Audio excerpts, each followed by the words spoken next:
By जी थी। Shri करमयती by जी के जो आचरण है, जो उनका स्वभाव है, ऐसा तो भगवत पार्षदों में देखा गया है। जो भगवान के निज जन हैं, भगवत अवतारी जो महापुरुष हैं, उनमें देखा गया है। परंतु श्री करमयती बाई जी में भी वही भाव देखा गया। ऐसा भाव, भगवान से मिलने की ऐसी तीव्र इच्छा कि कुछ भी नहीं अच्छा लगा। श्री करमयती बाई जी भगवत सेवा करती हैं, भगवान की कथा सुनती हैं। बाल्यावस्था से ही भगवान श्री कृष्ण के चरित्रों को सुनकर के बड़ी हुई। भगवान की सेवा करना, ठाकुर जी की सेवा पूजा करना, कथा सुनना, सत्संग करना, नाम जप करना, इनके सुबह की शुरुआत नाम जप से ही होती थी, संकीर्तन से ही। शेखावत राजा के कुल पुरोहित थे श्री परशुराम जी। उन्हीं श्री परशुराम जी की बेटी हैं करमयती बाई जी। खंडेला राजस्थान में इनका निवास है। अब हुआ क्या, करमयती बाई जी खूब सत्संग सुनती, भगवान में बड़ी प्रीति बढ़ी, खूब रुचि बढ़ी। जो कुछ घर में बच्चे देखते हैं वही सीखते हैं। यदि घर में जो बड़े लोग हैं वो अच्छा कार्य करें, ठाकुर जी का भजन करें, सेवा करें, सत्संग करें, तो सहज ही बच्चों की रुचि उसमें हो जाती है, क्योंकि वो जो देखते हैं वही करते हैं। बच्चों की तो भोली बुद्धि। अब बड़े यदि अच्छा कार्य करें तो बच्चे अच्छा कार्य करेंगे, बड़े होंगे तो उनका संस्कार भी बढ़िया बना रहेगा। पर यदि घर के बड़े लोग गंदा काम करें तो बच्चे भी वही सीखते हैं। पर श्री करमयती बाई जी के संस्कार बड़े ही सुंदर। खूब कथा सुनती, खूब सुनती, खूब सुनती। उनके मन में एक बात बैठ गई। कौन सी बात? कि श्याम सुंदर ही हमारे जीवन साथी हैं। श्याम सुंदर ही हमारे जीवन साथी हैं, हमारा और कोई नहीं है। पहले के समय में ऐसा नियम था कि बाल्यावस्था में ही ब्याह हो जाता था। जो पहले के लोग हैं जानते होंगे, बहुत छोटे में ही ब्याह हो जाता था। अब जिनसे ब्याह हुआ है, बड़े होने पर वो लूला हो जाए, लंगड़ा हो जाए, अंधा काना बहरा जो हो जाए, उससे नहीं मतलब है। ब्याह हो गया तो जीवन भर उसी के साथ फिर आगे रहना है। बाल्यावस्था में, अबोध अवस्था में ब्याह हो जाता था। जब थोड़ी बड़ी हो जाए बालिका तो उसका गौना होता था, विदाई होती थी। करमयती बाई जी के साथ भी ऐसा ही हुआ। बाल्यावस्था में पिताजी ने ब्याह कर दिया। उस समय तो कुछ जानती नहीं थी, पर धीरे धीरे जैसे जैसे बड़ी हुई, भक्ति का रंग चढ़ता गया, वैसे वैसे इनको अब ये सांसारिक बातें अच्छी नहीं लगती। जब 16 वर्ष की हुई, विदाई का समय आया। राजपुरोहित तो थे ही इनके पिता, तो धन की कुछ कमी तो थी नहीं। खूब सारी सुंदर व्यवस्था कर लिए भेंट में देने के लिए, क्योंकि अब बेटी की विदाई होनी है। जब करमयती बाई जी को पता चला कि मुझे कल चले जाना है, तो सोचने लगी, बचपन से मैं जो भगवत चर्चा सुन रही थी, ये वहाँ कहाँ मिलेगा? वहाँ तो सब छूट जाएगा, क्योंकि ससुराल वाले इनके नास्तिक हैं। कभी कभार भूले भटके एक आध बार रामकृष्ण का नाम लेते हैं। इसी बात की इनको चिंता है कि अभक्त के घर जाना है, वहाँ मेरा ये भजन कैसे होगा? जो मैं निरंतर जिसमें पली बढ़ी हूँ, वहाँ मैं कैसे रह पाऊँगी? वहाँ तो केवल सांसारिक बातों की ही चर्चा होगी। जीऊँगी कैसे? प्रभु की चर्चा नहीं होगी, मैं रहूँगी कैसे? वहाँ ना प्रभु की चर्चा होगी, ना ठाकुर जी की सेवा कर पाऊँगी, और ना तो वहाँ संतों का आगमन होगा। अब यहाँ पर पिताजी कथा भागवत करते थे, तो कथा सुनने के लिए संतों का भी आगमन होता रहता था। मेरा इतना सुंदर जीवन, ये सब वहाँ कहाँ मिलेगा? अब उनके हृदय में इतनी चिंता हुई, इतनी चिंता हुई, सोचने लगे कि सारा भजन भक्ति सब नष्ट हो जाएगा। ऐसा जीवन किस काम का? जी करके क्या करूँगी? और ऐसा पति? विचार करने लगी। आज किशोर सुघर सो लागे। किशोरावस्था आई है तो सब सुंदर लगेंगे। आज किशोर सुघर सो लागे, रूप विवश पति पागे, काली बुढ़ाय होय जर्जर तन, झगरत मोह न त्यागे। सबके साथ यही होना है कि आज युवावस्था है, कल बुढ़ापा आएगा, शरीर जर्जर हो जाएगा। आज धन है, आज धनी, कल रंग आज है फिर नाही, करी ऐसे सो प्रेम होए नहीं सुख जग माही। ऐसे से प्रेम करके क्या मुझे संसार में सुख मिलेगा? आज वो धनी है तो धन का खूब आनंद उठाऊंगी, क्या पता कल वो भिखारी हो जाए, फिर मुझे क्या मिलेगा? और आज वो मेरे साथ है तो आज सुहागन बनिके फूली, आज सुहागन बनिके फूली, भूली जग सुख पाई, काल अभागिन बनिके रोवती, नाते ये दुखदाई।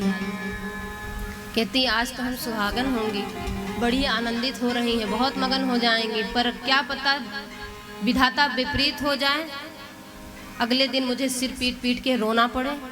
ये जगत ऐसा ही है, दुख देने वाला है, यहाँ कुछ भी स्थिर नहीं है। याते बनी बैरागिन बनिए, क्या सोचा? याते बनी बैरागिन बनिए, वृंदावन राजधानी। इसलिए अब बैरागिन बन करके वृंदावन में जा करके मैं वास करूंगी, यहाँ नहीं रहूंगी। याते बनी बैरागिन बनिए, वृंदावन राजधानी, परम पुरुष सर्वेश्वर नागर, पति सब दिन सुखदानी। जो सर्वेश्वर हैं, जो जगत पिता जगदीश्वर हैं, वही हमारे सच्चे पति हैं, वही हमारे सच्चे जीवन साथी हैं। उनकी राजधानी में जाकर के रहेंगे, वृंदावन ही हमारा ससुराल होगा, श्याम सुंदर ही हमारे पति होंगे। अब तो नंद नंदन के सिवा हमको किसी के संग नहीं रहना, किसी के साथ नहीं जाना, क्योंकि ऐसे वर को क्या वरूं जो जन्मे मर जाए। ऐसे वर को क्या वरण करना? सब जो भी आए हैं मरेंगे ही, पर एकमात्र श्याम सुंदर ऐसे हैं जो हमेशा साथ रहते हैं, हमेशा साथ देते हैं। सोचने लगी, सत्य यही है, जन्म मरण, सुख दुख, द्वंद्व, विपत्ति, संपत्ति, ये काल, कर्म, घर परिवार, रिश्तेदार, नातेदार, ये स्वर्ग नर्क, सब ये जितने हैं केवल माया का प्रपंच है, ये सत्य नहीं है, मोह मूल है। मोह मूल परमार्थ नहीं। संपत्ति विपत्ति कर्म अरुकालू। गोस्वामी जी ने कहा कि जितने संबंध हैं, जितने भी संबंध हैं, ये सुख आता है जीवन में, दुख आता है, द्वंद्व आया, विपत्ति आई, संकट आया, रिश्तेदार, संपत्ति विपत्ति कर्म जहाँ लगी ने नात नेह अरु नाते। आगे कहा कि ये सब केवल मोह का पसारा है, सारे रिश्ते नाते मोह मूल परमार्थ नहीं। ये परमार्थ नहीं है। सच्चा परमार्थ क्या है कि भगवान को प्राप्त कर ले, श्याम सुंदर को हम प्राप्त कर ले।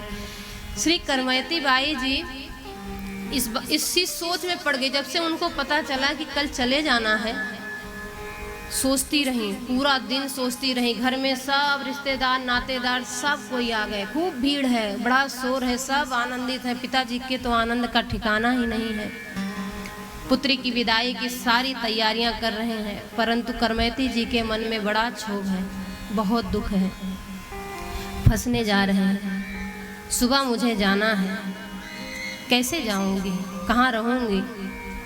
पर्यो सोच भारी कहा कीजिए, बिचारी हाड़ चाम की सवारी, देह रति के ना काम की।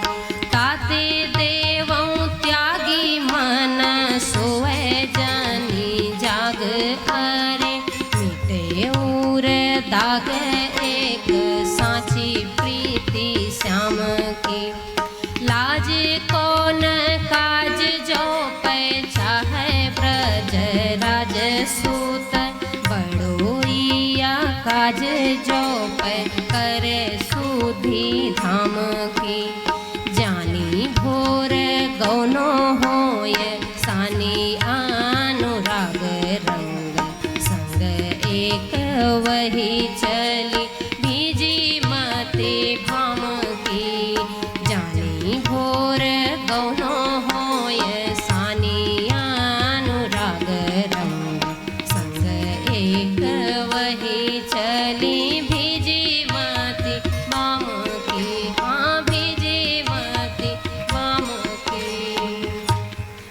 करमैती बाई जी सोचने लगी, जानी भोर गौनो होत, कल प्रातः काल हमारा गौना हो जाएगा, हमें क्या मिलेगा। पर्यो सोच भारी, कहा कीजिए विचारी। सोच में पड़ गई, हाड़ चाम की सवारी, देह रति के न काम की। ये हाड़ मांस का जो बना हुआ शरीर है, ये क्या केवल सुख पाने के लिए है, सांसारिक सुखों का भोग करने के लिए है? नहीं नहीं, अब तो केवल यशोदानंद के दुलारे ही चाहिए, नंद नंदन श्याम सुंदर ही चाहिए। सुबह गौना हो जाएगा, मुझे ससुराल नहीं जाना। ऐसा सोचने लगी, क्या करूं, इस शरीर का त्याग कर दूं, शरीर को नष्ट कर दूं। यदि मैं भगवत साक्षात्कार ना कर सकी तो इस शरीर को धारण करने का लाभ ही क्या रहा, मर जाना ही अच्छा है। फिर उन्होंने सोचा, नहीं, संतों ने कहा है बड़े भाग मानुष तन पावा, मनुष्य का शरीर बहुत दुर्लभ है प्राप्त कर पाना। अब ऐसे दुर्लभ शरीर को पाने के बाद यदि अपने श्याम सुंदर को ना देख पाई और इसको नष्ट कर दी तो हाथ क्या आया, इसको नष्ट नहीं करूंगी, क्या करूं। हे मन तू जाग जा, हे मन तू जाग करके मुझे बता कि मैं क्या करूं, नहीं तो बाद में बहुत पछताना पड़ेगा। सत्य यही है, गोस्वामी जी ने भी कहा कि मन पछतई है अवसर बीते, दुर्लभ देह पाई हरि पद भजो, करम बचन अरुहियते, मन पछतई है अवसर बीते। इतने लोग आए संसार में, सब चले गए। सहस बाहु 10 बदन आदि नृप, बचे नहीं काल बलीते। अंत हूँ तो ही हम करी धन धाम संवारे, अंत चले उठिरी ते, मन पछतई है अवसर बीते। और परिवार के लोग, सुत बनितादि जानी स्वार्थ रत, ना करुने हैं सब ही ते, अंत हूँ तो ही तजेंगे पामर, तू न तजे अब ही ते, मन पछतई है अवसर बीते। बुझे न काम अगिन तुलसी, तनु त्याग दुरासा जीते। अब नाथई अनुराग जाग जड़, अब नाथई अनुराग जाग जड़, त्याग दुरासा जीते। बुझे न काम अगिन तुलसी, तन विषय भोग बहु भीते। जितने भी संपत्ति प्राप्त हो जाए, पर ये मन ऐसा है, कहता है इतना कम है, और चाहिए और चाहिए, विषयों से संतोष नहीं होता। और बाद में मन पछतई है अवसर बीते। श्री करमैती बाई जी सोचने लगी, मुझे नहीं पछताना, मन तू जाग जा, हे मन जाग जा, हे मन भाग चल यहाँ से, निकल चल यहाँ से, क्या मैं कुछ गलत कर रही हूँ। करमैती बाई जी सोचने लगी, अब घर से भाग जाऊंगी। फिर मन में आया, कहीं गलत तो नहीं कर रही। माता पिता इतने प्रसन्न हैं, सारे कुटुंबी जन, सब रिश्तेदार आए हैं, लोग क्या कहेंगे, समाज के लोग क्या कहेंगे, पर मैं क्या करूं, ऐसे अभक्त के यहाँ मुझे जाना स्वीकार नहीं है। अब तो एकमात्र प्रभु से प्रेम की हूँ, तो उनके लिए ये छोड़ना भी ठीक है। और भगवान से जब प्रीति हो जाए तो उसमें ज़्यादा विचार ना करें कि लोग क्या कहेंगे। अब सही दिशा में चल रहे हैं, बिल्कुल चिंता छोड़ दे संसार की, परिवार की, कि क्या कहेंगे, कोई कुछ नहीं, कहने वाले कहते रहेंगे। भक्ति मार्ग में चलने पर लोग बहुत कुछ कहते हैं, पर सब सुनो, सब सहो। श्री करमैती बाई जी ने कहा, मैंने कुछ गलत तो नहीं किया, प्रेम ही तो किया। प्रेम तुमसे किया तो गलत क्या किया, जिंदगी अब तो तेरे नाम है सांवरे, जिंदगी अब तो तेरे नाम है सांवरे।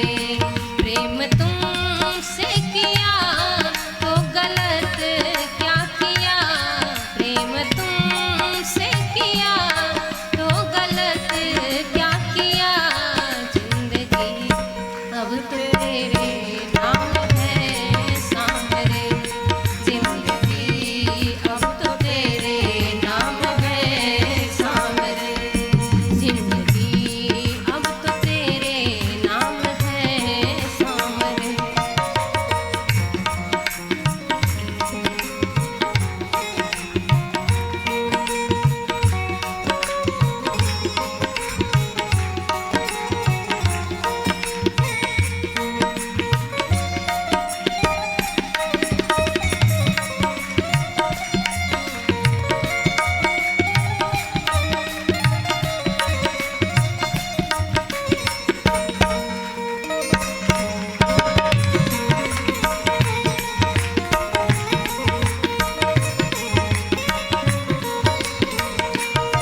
प्रेम में हार का भी अलग है मजा, प्रेम में हार का है अलग ही मजा, प्रेम में हार का भी अलग है मजा, प्रेम में हार का है अलग ही मजा।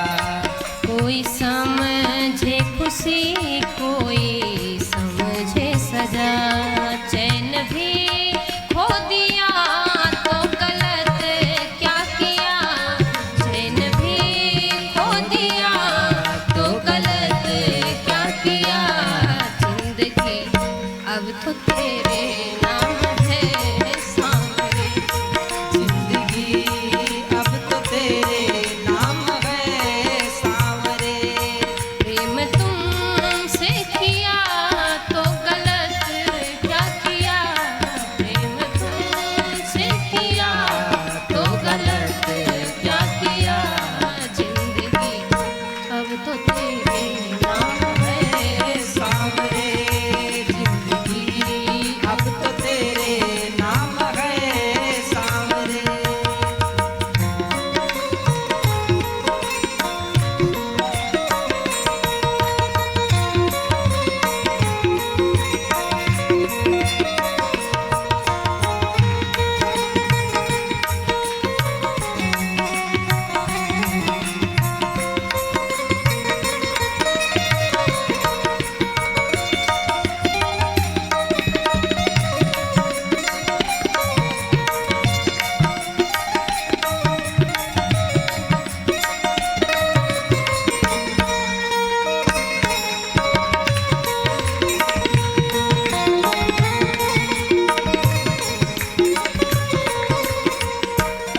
है भरोसा मुझे शाम आएंगे जरूर, है भरोसा मुझे, शाम आएंगे जरूर, है भरोसा मुझे शाम आएंगे जरूर, है भरोसा मुझे शाम आएंगे जरूर।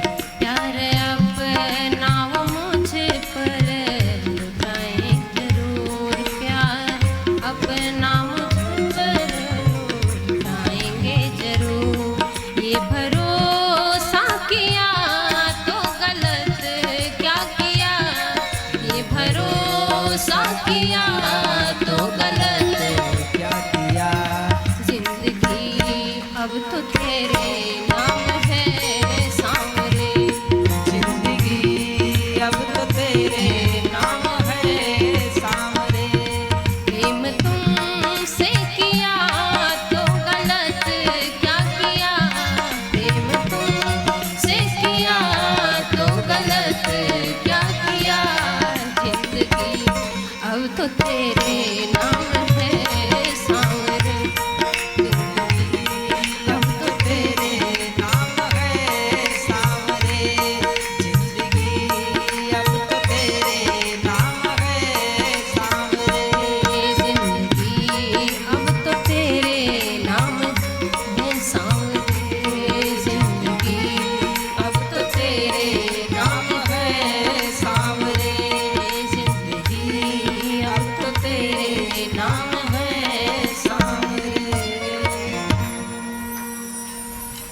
श्री करमैती बाई जी ने सोचा अब घर से भाग चले, नहीं रुकेंगे। अच्छा, ये भाव भगवत कृपा से आता है। कोई ये सोचे कि हम कथा सुन लिए भाग चले, पढ़ लिए भाग चले, नहीं होगा। उसकी स्थिति होनी चाहिए, इतना भरोसा उसमें, उसको भगवान में होना चाहिए। चाहे जो परिस्थिति आ जाएगी, पर हम अब पीछे नहीं हटेंगे, चाहे दुख आए या सुख आए। ये मार्ग ऐसा है कि इसमें प्राणों का समर्पण करके चलना पड़ता है, बलिदान देकर के प्राणों का चलना पड़ता है। शरीर की ममता का त्याग करके चला जाता है। निंदा, अपमान, स्तुति, प्रशंसा, आरोप, विपत्तियां सब सह करके आगे बढ़ा जाता है। बड़ा कठिन है, प्रेम पंथ अति कठिन है, सबको निभत नाय है। सबका निर्वाह इसमें नहीं होता, खास करके जब भगवत मार्ग में चला जाए, भगवत प्रेम के लिए जब आगे बढ़ा जाए तो बड़ी कठिनाइयाँ आती हैं। श्री करमैती बाई जी ने देखा, आधी रात में उठी, देखा माता पिता सो रहे हैं, मन से उनको प्रणाम की। प्रणाम करने के बाद श्याम सुंदर को याद करती हुई आंसुओं की धारा आंखों से बह रही है, निकल पड़ी घर से, चल पड़ी घर से, क्योंकि अब तो नंद नंदन के सिवा यहाँ हमारा अपना कोई नहीं है, कोई भी यहाँ नहीं। मैं चली रही तहाँ जहाँ मोहन मुरली मधुर धुर बजावे रही। अब तो मैं वहाँ चली जहाँ मोहन मुरली की मधुर तान छेड़ते हैं, मुरली मधुर बजाते हैं। जमुना पुलिन सुभग वृंदावन मोहन मदन विराजे री। यमुना जी के तट पर जाऊंगी जहाँ पर उन्होंने सुंदर लीला की है। वृंदावन में जाऊंगी जहाँ पर वे हमेशा रहते हैं, वहाँ जा कर के रहूंगी। अच्छा, वो जानती नहीं कि वृंदावन है कहाँ, पर सुनी है, कथाओं में सुनी है कि वृंदावन में ठाकुर जी रहते हैं। सोचा वृंदावन चलूं, रास्ता तो जानती नहीं। अब प्रेम की ऐसी अगन लगी कि चल पड़ी। अर्धरात्रि में ही उठी और एक ही भावना करके कि अब तो बस श्याम सुंदर को देखना है, उनसे मिलना है। सघन नील घन श्याम बरन तनु लसत दामिनी छाजेरी। क्या उनको कभी देखी है जो इस तरह से कह रही हैं? देखी नहीं है, पर वो हृदय में प्रकट हो गए हैं, इसलिए कह रही हैं कि लस सघन नील घन श्याम बरन तनु लसत दामिनी छाजेरी। मोर मुकुट की शोभा बरनो इंद्रधनुष द्युति लाजेरी। आकाश में जैसे इंद्रधनुष निकलता है, ऐसी सुंदर शोभा वैसे ही उनका मोर मुकुट है। वो सुंदर सा मुकुट की इंद्रधनुष भी लज्जित हो जाए। सोचती जा रही है, भगवान श्याम सुंदर चित्त में प्रकट होकर के मानो सजल नील घन श्याम अपना स्वरूप दिखा रहे हैं, इसलिए करमैती बाई जी ऐसा चिंतन करती जा रही हैं। घूघर वाली अलके झलके चंदन तिलक विराजे रे। आह, कितने सुंदर है वो, कितने मनमोहक हैं। अमल कमल दल मंजुल नैना जोवत है मम बाटरी। करमैती जी ने कहा कि प्रभु, मुझे पता है कि आप मेरा रास्ता देख रहे हैं, आप मेरी प्रतीक्षा कर रहे हैं, इसलिए मैं आ रही हूँ। करमैती बाई वृंदावन आ रही है, आप चिंता ना करें। अगर आप प्रभु के लिए रास्ता निकालना चाहते हैं, उनके मार्ग पर बढ़ना चाहते हैं, तो आपको ज़्यादा श्रम नहीं करना पड़ेगा। वो स्वयं रास्ता बनाते चले जाते हैं, क्योंकि करमैती बाई जी को पता नहीं वृंदावन है किधर। चल पड़ी। जाको मन मिल रहो कृष्ण सो ताकि अकथ कहानी री। जिनका मन भगवान श्री कृष्ण में लीन हो गया है, उनके हृदय का जो भाव है उसको कहते नहीं बनता, क्योंकि वो प्रेम ऐसा है जैसे गूंगा खीर खाए, उससे पूछा जाए कि कैसा लगा तुमको ये खीर, तो वो बता नहीं सकता। वैसे ही प्रेम की भाषा होती है, गूंगी होती है भाषा, कुछ कहा नहीं जा सकता। कहे भगवान हित राम राय प्रभु सुमिरन माझ समानी री। स्मरण करते हुए करमैती बाई जी चली जा रही, सोच रही वृंदावन जाऊंगी। प्रभु जैसे ही दिखेंगे मैं दौड़ करके उनके गले से लग जाऊंगी। वो मेरे आँख के आंसुओं को पोंछेंगे तो मैं उनके चरणों से लिपट जाऊंगी। वो मुझसे पूछेंगे कि करमैती भाई तुम कब आई, तो मैं उनको बताऊंगी कि प्रभु मेरा गौना होने वाला था, मुझे वो सब अच्छा नहीं लगा, इसलिए मैं आपके पास आ गई। अब ये वृंदावन ही मेरी ससुराल है, मुझको यहाँ स्थान दे दीजिए। ऐसी ऐसी भावना करके चली जा रही है। प्रेम का तरंग इतना हृदय में है। अच्छा, ये किसी साधना से नहीं मिलता। संतों का संग बहुत काल तक किया जाए, बहुत काल तक भक्तों का चरित्र सुना जाए और स्वयं नाम जप के सहारे ऐसी स्थिति को प्राप्त करे, तो ऐसी भावना दृढ़ हो जाती है कि अब कुछ नहीं। इतना कठिन आश्रय, इतना कठोर निर्णय करमैती बाई जी ने लिखा। मात्र 16 वर्ष की अवस्था है, 16 वर्ष की बालिका, किसी का भय नहीं, किसी से डर नहीं, घर से भाग पड़ी, चल दी वृंदावन की ओर। प्रातः काल हुआ, माता ने सोचा कि आज करमैती जगी नहीं, हाँ रिश्तेदार आए हैं, उन सबसे बातचीत करने में बहुत रात हो गई होगी सोने में, सो आज देर तक सो रही है। क्योंकि सुबह करमैती बाई जी उठ करके जब संकीर्तन करती थी तो उनके संकीर्तन को सुन करके ही घर के लोग जगते थे, पर आज संकीर्तन की आवाज़ नहीं आई। माता को लगा कि थकी होगी, चलूँ उसको मैं जगा दूँ। जब उनके कमरे में जा कर के देखी, नहीं मिली। सोचा हो सकता हो और किसी भवन में गई हो, किसी कमरे में गई हो, और भी कमरे, जितने कमरे थे सब में ढूंढा, बाहर ढूंढा, भीतर ढूंढा, ऊपर ढूंढा, नगर में ढूंढना सब प्रारंभ किए। परशुराम जी को जब पता चला कि पुत्री गई कहाँ, बड़े चिंतित हो गए, क्योंकि गौना कराने के लिए ससुराल वाले आ गए हैं, अब उनको क्या मुँह दिखाएंगे। बड़े चिंतित हो गए। राजा साहब को जब पता चला तो अब ये ठहरे राजपुरोहित, तो इनकी व्यवस्था भी वैसे ही है जैसे राजा साहब की व्यवस्था रहती, क्योंकि राजा के पुरोहित हैं। तो इनके पास जो सैनिक सेवा में थे, परशुराम जी ने उनको भेजा कि जाओ ढूंढो, और इधर राजा शेखावत ने अपने सैनिकों को भी भेज दिया, जाओ ढूंढो करमैती को, किधर चली गई, समाज में नाक कट जाएगी, लोग क्या कहेंगे कि गौना कराने के लिए लोग आए और बेटी घर से भाग गई। सब ढूंढना शुरू किए, जहाँ तहाँ सब निकल गए। घुड़सवारी करके सैनिक चले हैं ढूंढने के लिए। करमैती बाई जी रात्रि में ही चल पड़ी थी, सुबह तक तो काफ़ी आगे निकल गई। उन्होंने सुना कि घोड़े के टाप सुनाई दे रहे हैं, पैरों के टाप सुनाई दे रहे हैं। अब ये राजपुरोहित की बेटी हैं तो इन सब चीज़ों से परिचित हैं, राजघराने के नियमों से परिचित हैं, सैनिकों के व्यवहार से, सैनिक कौन सैनिक है उसके चाल चलन से, घोड़े किसके हैं, राजा के हैं या किसी सामान्य व्यक्ति के घोड़े हैं, ये सब अच्छे से जानती थी वो। क्योंकि इनका पालन पोषण भी अच्छा वैसे ही हुआ था जैसे एक राजकुमारी का होता है, वैसे ही खाना पीना, पहनना ओढ़ना, आभूषण वस्त्र सब वैसे बिल्कुल रानी की तरह, राजकुमारी की तरह रही हैं। जब घोड़े के टाप को सुनी, निगाह उठा करके देखी, जान गई कि ये कोई और नहीं, पिताजी के द्वारा भेजे गए सैनिक हैं, मुझे ढूंढने जरूर आ रहे होंगे। अब मैं क्या करूं?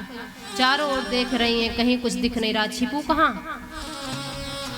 छिपने के लिए स्थान ढूंढने लगी, कहीं कुछ दिख नहीं रहा था। तभी थोड़ी दूर और भागी, वहां देखा उन्होंने कि एक ऊंट का कंकाल पड़ा है। उसका जो मांस था उसको गीदड़, सियार, ऐसा जंगली पशु खा गए थे। ऊपर से केवल चमड़ी उस कंकाल पर टंगी हुई थी और केवल एकमात्र कंकाल बचा था ऊंट का, उसी के अंदर घुस गई। 16 वर्ष की छोटी सी कन्या अंदर घुस गई उसी कंकाल में। अब ऐसी दुर्गंध, इतनी दुर्गंध आ रही है, परंतु उनको कोई दुर्गंध नहीं, क्योंकि उनका मन, उनकी बुद्धि, उनका चित्त सब कुछ भगवान में लगा हुआ है। उसी ऊंट के कंकाल में छुप करके बैठ गई। सैनिक ढूंढते रहे, एक दिन ढूंढा, 2 दिन ढूंढा, 3 दिन ढूंढा, 4 दिन ढूंढा, और 4 दिनों तक करमैती बाई जी उसी ऊंट के कंकाल के अंदर बैठी रही। आप विचार कीजिए, हम आप सोचते हैं भक्ति मार्ग में चले तो हमारे लिए सब कुछ अनुकूल रहे, सब अनुकूल हो तो भक्ति करें, परंतु बाई जी के चरित्र से ऐसे ही समझ में आता है कि नहीं, अनुकूल परिस्थिति की प्रतीक्षा ना करो, जो परिस्थिति सामने है उसको अपने अनुकूल बना लो। उसी कंकाल के अंदर बैठी रही। बीते 3 दिन व करंक ही में संक नहीं, बीत बंक प्रीति रीति यह कैसे करी गाइए। उनकी ऐसी प्रेम की रीति को कैसे गाया जाए, कहा नहीं जा सकता, गजब की भक्ति है। हम आप थोड़ा सा माला घुमा लेते हैं, थोड़ा सा कुछ भजन कर लिए, नाम गा लिए तो अपने आप को परम सिद्ध घोषित करना चाहते हैं, हम बड़े महापुरुष हैं। ऐसे महापुरुषों का चरित्र, ऐसे भगवान की जो प्यारी भक्ता हुई हैं, इनके चरित्रों को जब पढ़ा जाए, सुना जाए, तब समझ में आता है कि अरे हम तो कुछ भी नहीं। जैसे ऊंट पहाड़ जब नहीं देखता जब तक बड़ा हल्ला करता है, अरे मैं ऐसा वैसा खूब, पर जब पहाड़ दिखता है तो सारी सेखी बाहर आ जाती है। ऐसे ही भक्तों का चरित्र जब सुना जाए तब समझ में आता है कि हम तो कुछ भी नहीं हैं, कुछ भी नहीं। भगवान को पाने के लिए सब कुछ छोड़ करके चली हैं, सब कुछ त्याग करके चली हैं। सब कुछ त्यागने से ही वो मिलते हैं, छोड़ने से ही मिलते हैं। भौतिक सुखों का त्याग नहीं होगा, वो मिलने वाले नहीं। हम आप सोचते हैं थोड़ा 2-4 अगरबत्ती जला लिए, धूप दीप दिखा दिए, थोड़ा भोग लगा दिए, थोड़ा नाम गा लिए, बस हो गया, भगवान मिल जाए। कभी नहीं मिलेंगे, नहीं मिलेंगे, वो तो हृदय देखते हैं। आप ये सब कुछ बिल्कुल मत करिए, बस केवल उनके लिए रोइए, हे हरि मैं जैसो तैसो तेरो। केवल रोइए, रोने से वो मिल जाते हैं, वो मिल जाते हैं, फक्त आंसू बहाने से मिल जाएंगे। उन्हें इन भौतिक सामान, वही वो सामान उन्हीं का तो दिया है, अब किसी का दिया सामान किसी को दे रहे हो तो इसमें क्या खास बात है। करमैती बाई जी उसी कंकाल में 4 दिनों तक पड़ी रही। जब देखा कि वो सैनिक सब चले गए, अब लगा कि बाहर आना ठीक है, कंकाल से बाहर आ गए। अब देखिए संयोग कैसा बन गया, एक ऊंट के कंकाल में रही, मरे हुए ऊंट के उस कंकाल में, इतनी दुर्गंध, इतनी गंदगी में। जैसे ही बाहर निकली देखा कि एक संतों की मंडली जा रही है। कहाँ जा रही है, तो सब गंगा स्नान के लिए जा रहे हैं। उसी मंडली के साथ बोली और पहुँच गई गंगा जी के पास स्नान की। कैसा संयोग बन गया, ऐसे अशुद्ध स्थान पर थी, फिर गंगा जी में स्नान का संयोग बन गया। गंगा स्नान की, घाट पर जो पंडा बैठते हैं उनको कुछ दान देना चाहिए, ऐसे ही स्नान नहीं करना चाहिए। तो अब क्या दें उनको, तो जितना स्वर्ण आभूषण पहन रखी थी, क्योंकि ये राजपुरोहित की बेटी थी, तो खूब आभूषण वस्त्र, इनके पास तो किसी चीज़ की कमी नहीं थी। जैसे थी महल में, भवन में, वैसे ही भाग चली थी। तो सारा आभूषण सब कुछ उतार करके पंडा को दे दी। अब वहाँ से आगे बढ़ी। इधर पिता परशुराम जी जब सुने कि पुत्री का कुछ अता पता नहीं चला, तो सोचने लगे कि मैं देखता था जब सत्संग होता था, जैसे ही श्याम सुंदर का नाम आ जाए कथा में, वृंदावन का नाम आ जाए, तो तुरंत करमैती बाई रोने लगती थी। भगवान श्री कृष्ण के प्रेम में वो व्याकुल हो जाती थी। वृंदावन का नाम सुनकर के ना जाने वो किस भाव में डूब जाती थी। मुझे पक्का पता है कि वो वृंदावन ही गई होगी, क्योंकि गंगा स्नान के बाद, इसके बाद सीधे करमैती जी वृंदावन में पहुंच गई हैं। पिताजी को लगा अच्छा ये पिताजी हैं, तो पिताजी को तो अपने संतान के मानसिक स्थिति का पता तो होता ही है कि उसकी संतान किस दिशा में जा रही, क्या कर रही है। पिताजी जान गए कि वो वृंदावन गई होगी। सैनिकों को साथ लिए ढूंढने के लिए निकल पड़े वृंदावन की ओर। वृंदावन भी पहले कोई ऐसा नहीं था जैसे आज दिख रहा है, अच्छे से रास्ते, सारी सुविधा, ऐसा नहीं था। पहले वृंदावन में सब तरफ वन ही वन था। वृंदावन, वृंदा अर्थात तुलसी जी को कहा गया है। ऐसे विशाल सघन वृक्ष, और उस वन में मनुष्यों की बड़ी कमी थी। वहाँ पर ऐसे कोई साधारण मनुष्य नहीं जाते, जिसकी श्याम सुंदर में अगाध प्रीति हो वही वृंदावन में जाता था, क्योंकि वहाँ रहना बड़ा मुश्किल था। ये अब आधुनिकीकरण हो गया तो सब कुछ बदल गया, नहीं तो संतों से ऐसा सुना गया है कि वृंदावन का पहले का जो दृश्य था, वृंदावन में ठहरना बड़ा कठिन था। जहाँ तहाँ सर्प घूम रहे हैं, जहाँ तहाँ भेड़िया घूम रहे हैं, जहाँ तहाँ विषैले, जहाँ तहाँ भयानक सिंह घूम रहे हैं, बाघ घूम रहे हैं, ना जाने कब भक्षण कर जाएं, कब खा जाएं। ऐसे जंगली पशु, हिंसक पशु, कोई रास्ता नहीं, रास्ता स्वयं बनाना पड़ता था। और किसी को ढूंढना हो तो ऊंचे ऊंचे जो वृक्ष थे उस पर चढ़ो, फिर वृंदावन में देखो कि वो कहाँ है जिसको हम ढूंढने आए हैं। तो ऐसे ही श्री परशुराम जी के सैनिक वृक्षों पर चढ़ चढ़ करके ढूंढने लगे कि करमैती बाई जी हैं कहाँ। देख रहे थे, सब तरफ दृष्टि घुमा करके देखा, कहीं दिख नहीं रहे थे। फिर नीचे उतरे, फिर और आगे बढ़े, इसके बाद फिर वृक्षों पर चढ़े, फिर देखा। तब एक जगह उनको एक बालिका दिखी। एक कोई बालिका है, ब्रह्मकुंड पर समाधि लगा करके बैठी हैं। करमैती बाई जी जब वृंदावन में पहुंची हैं तो उन्होंने अपने वस्त्रों का भी त्याग कर दिया है। पूरे अंग पर गीली मिट्टी का लेप किया और जो बड़े बड़े पत्ते थे वृक्ष के, उन्हीं से अपना अंग प्रत्यंग ढक लिया, वस्त्रों का भी त्याग कर दिया। ऐसा त्याग, कितना कठोर त्याग है, कितना कठिन त्याग है। पत्तों को लपेट करके ध्यानस्थ हैं, ब्रह्मकुंड पर बैठी हैं। श्री रंगनाथ भगवान के मंदिर के पास में ही ब्रह्मकुंड है। जब पितामह ब्रह्मा जी बछड़ों की चोरी किए थे तो जब उनका अहंकार नष्ट हुआ तो यहीं ब्रह्मकुंड के पास ही वे भगवान श्री कृष्ण की स्तुति किए थे, उनको मनाए थे। ये है ब्रह्मकुंड। तो वहीं बैठ करके एक ऊंचे पत्थर पर बैठ करके नाम जप कर रही हैं, भगवान श्याम सुंदर के ध्यान में लीन है। उनको कुछ भी नहीं पता कि आसपास क्या हो रहा है, कौन आ रहा है, कौन जा रहा, कुछ भी नहीं। सघन विपिन ब्रह्मकुंड पर बर एक चढ़ कर देखी भूमि असुआ भिजाइए। जब वृक्ष पर चढ़ करके देखा सैनिकों ने तो करमैती बाई जी के नेत्र बंद हैं, परंतु आंखों से इतने आंसू कि जहाँ बैठी हैं वहाँ के आसपास की भूमि गीली हो गई है, इतना रोई है। पिताजी पास में पहुँचे, जा करके पुत्री के चरणों को पकड़ करके रोने लगे, क्योंकि भक्त हृदय है परशुराम जी का। तो पुत्री की भक्ति को देख करके बड़े प्रभावित हुए, चरणों को पकड़ करके रोने लगे। भक्त तो हैं परंतु उन्हें इस बात की बड़ी टीस है कि घर से भाग गई। ससुराल वाले लेने आए थे और आधी रात में घर से भाग गई। पूरे समाज में मेरी नाक कट गई, लोग, मैं आज निंदा का विषय बन गया।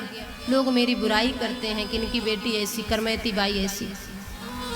अब परशुराम जी अपनी पुत्री से कहते हैं, भक्ति का स्वभाव वो जान रहे हैं कि भक्ति ऐसे ही कराती है, परंतु फिर भी लोक व्यवहार में इतना बंधे हुए हैं कि भूल ही गए हैं कि भक्ति का रंग चढ़ा है, अब ये रंग उतरने वाला नहीं। पुत्री से कहते हैं कि पुत्री घर वापस लौट चलो, तुम घर में चलो।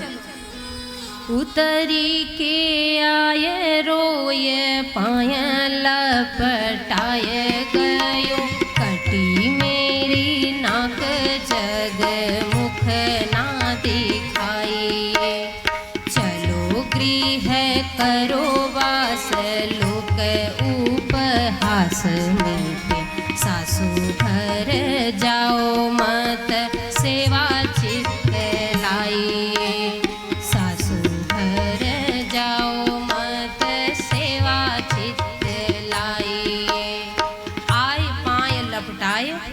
गयो, आ करके पाँव से लिपट गए और पुत्री से कहते हैं, मेरी नाक कट गई। जग में, आसपास, रिश्तेदारी में, समाज में मैं कहीं भी मुख दिखाने लायक नहीं बचा। बेटी तुमने ये क्या किया? ससुराल वाले तुझको लेने आए थे, तू घर से भाग आई। मेरी बात मान ले, घर वापस चल। देख मैं तुझे सत्य कहता हूँ, तू ससुराल मत जा, चलो गृह वास करो, घर में ही तू रह ले, जिससे मेरा लोक उपहास मिट जाए। लोग मेरी जो निंदा कर रहे हैं वो निंदा बंद हो जाए। सासू घर जाओ मत, सास के घर तुम मत जाओ, बस सेवा चित्त लाइए, घर में ही रह करके तुम प्रभु की सेवा करो, भगवान की सेवा करो। हम तुमको ससुराल कभी नहीं भेजेंगे, पर घर चलो। पुत्री चलो, अपनी माँ को जीवन दान दो, ऐसा लगता है कि तुम्हारी माँ तो मर ही जाएगी, बहुत दुखी है वो। श्री करमैती बाई जब सुनी पिताजी की बात को तो मुस्कुराने लगी। पिता से, माता से, जो हमारे बड़े जन हैं, उनसे बोलने में संकोच होता है, एक सम्मान के कारण भय होता है कि बहुत ज़्यादा उनको हम ज्ञान नहीं दिखा सकते हैं। परंतु जब भक्ति अपनी पराकाष्ठा पर हो तो वहाँ ये भाव ही समाप्त हो जाता है कि ये हमारे पिता है, ये हमारी माता या हमारे बड़े। वहाँ तो फिर केवल और केवल भक्ति की धारा ही बहती है, ऐसा प्रवचन होता है। करमैती बाई जी ने पिता की बातों को सुना और समझाने लगी, कहने लगी, कही तुम कटी नाक, कही तुम कटी नाक, कटी जो पे होए कहूँ। पिताजी आप कह रहे हैं आपकी नाक कट गई, आपकी नाक है कहाँ? आपके पास तो नाक ही नहीं है, तो कटी कहाँ? और सत्य यही है, भक्ति यदि हृदय में है तो समझिए कि नाक है, भक्ति यदि हृदय में नहीं है तो उसकी तो नाक तो कटी ही है, वो नक कटा है। ऐसे ही कवियों ने गाया, बुद्धि बड़ी चतुराई बड़ी, सुख सुंदरता तनु सो लिपटी है। मान बड़ो घन श्याम, मान बड़ो धन धाम बड़ो, यस कीरत हूँ जग में प्रगटी है।